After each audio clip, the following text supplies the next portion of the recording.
Good morning. My name is Carlos Arias, and I am going to do a movie review, leadership movie review of the movie Gung Ho starring Michael Keaton. I'll roll straight into it by starting off with the lead protagonist, which is Hunt Stevenson. Hunt Stevenson is from Western Pennsylvania, and a typical Midwestern sort of attitude and mannerisms. He happens to have he happens to have been raised his whole life in Western Pennsylvania. Elementary, middle school, and high school was spent there, and then now he currently works at the car factory, which at the beginning of the movie turns out to be shut down. So he is a very charismatic leader, very extroverted, very outgoing, and as a result, throughout the decades of him living in Western Pennsylvania, he has manifested many relationships, all of which he still enjoys till today.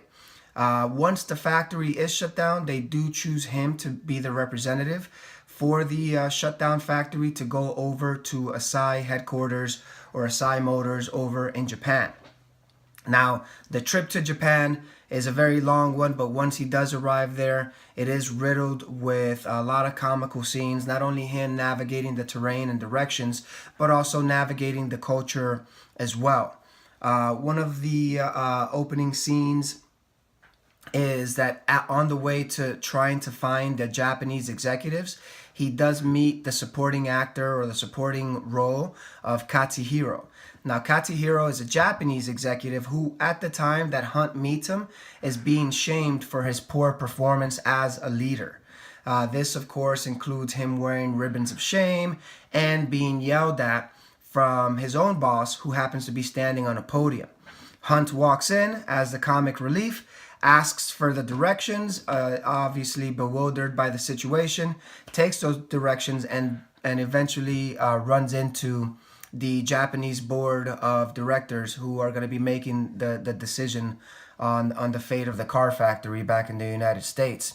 So, using his humor, American humor, that's one of his first mistakes, is a lot of the refrains that he uses get lost in translation. The humor, the mannerisms, the salesmanship are all totally different in Japan. They're very stone-faced and serious as the board of directors are sitting there unmoved. He goes through his persuasive speech, that most of which gets lost in translation, and the conclusion is that they pretty much just stare at him and give him no response. Now, Americans are used to making decisions very, very fast, and putting all the decision power on one individual.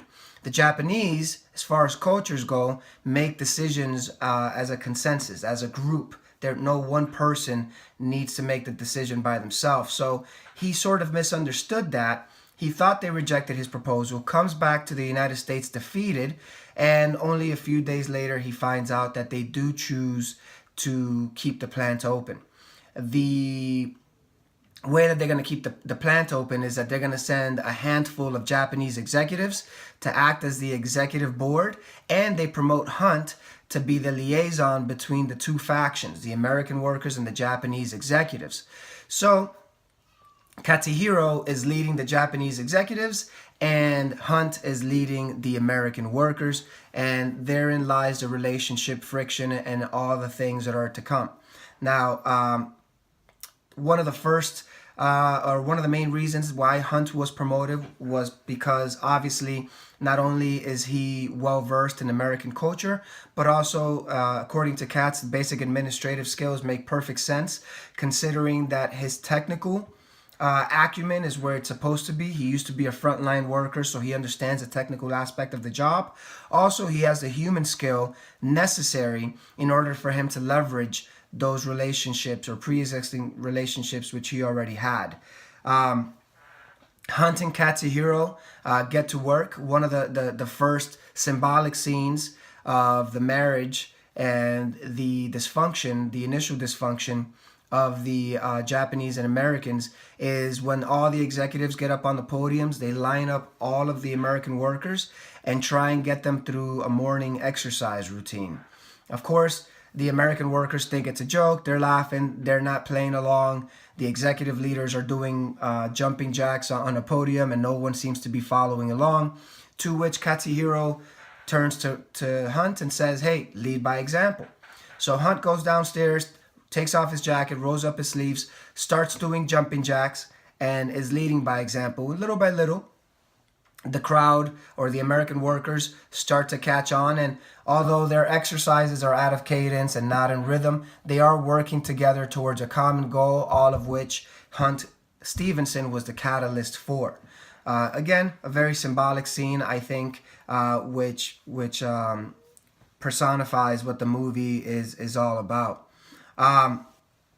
One of the moving forward through the plot, a point of conflict and pretty much what's going to lead to the climax of the movie is Hunt decided to go with the three meta categories of the three-dimensional taxonomy.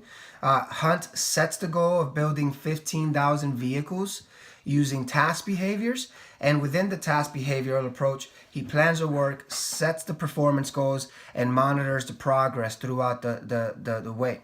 Now, keep in mind that the 15,000 cars was the goal necessary in order for them to keep the plant not only open, but also for the workers to get a raise. I believe it's a $3 raise or so, which is pretty significant considering their economy. Now, where Hunt Stevenson failed is that when he communicated this to them, one of the people in the crowd raised their hands and said, or I should say, I asked the question, hey, would 13,000 still merit a raise?